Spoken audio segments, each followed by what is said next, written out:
You know, it's easy with all the negativity and the hate and the judgment out there to get down on our country, to get down on fellow Americans. But I'm here to tell you there's an awful lot of good going on out there. And I found some good here in Burgettstown, Pennsylvania, in the house behind me, where one woman makes one difference, one blanket at a time. Sit down there. In the red brick home she shares with her son and her Chihuahua, Jill. Oh, she comes up here and she actually takes the thread out of my hand. Diane Huggins works from morning till night. Knowing that it helps the officers. She works on behalf of strangers, men and women she'll never meet, people whose pictures hang on her wall like family. From a little girl, I was always in awe of the fire trucks, the police cars, the ambulances, the police officers. When Diane's family suffered a tragedy and law enforcement responded, the seed was planted. Today, it's blooming. 28 rows of black, and then I do 8 rows of royal blue. Then I do 28 more rows of black, and then I put an edging around it. Thin blue line. Shell, yes, thin blue line.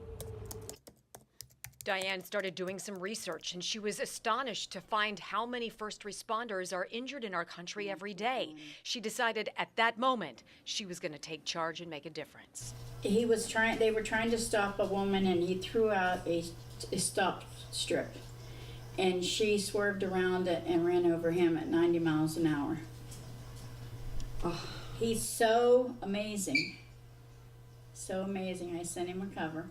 Covers, as Diane calls them, are her crocheted creations of love, not as long as a blanket, but intended to be worn on the lap.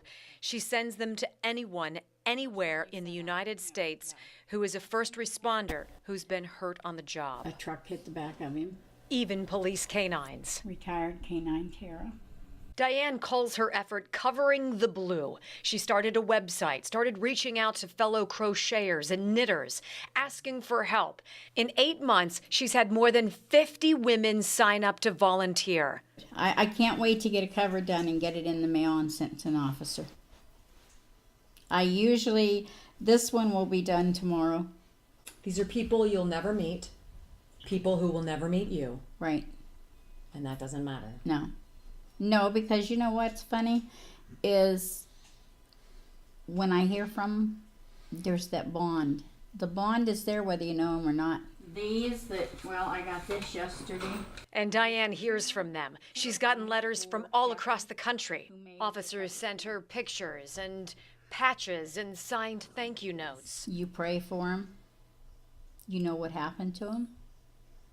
And it's there. I've sat at my computer and cried.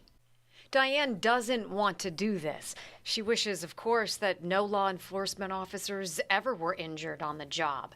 But already, she and her team of volunteers have mailed 260 covers to men and women and police canines from Idaho to Indiana, California to South Carolina. Ohio, a lot of correction officers.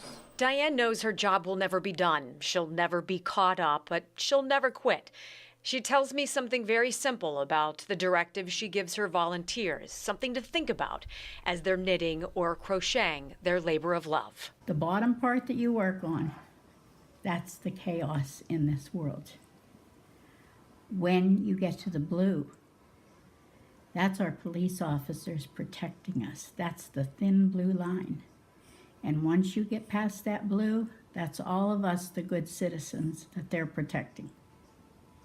What a beautiful way to look at it. And the whole time I'm crocheting for an officer, I pray for them.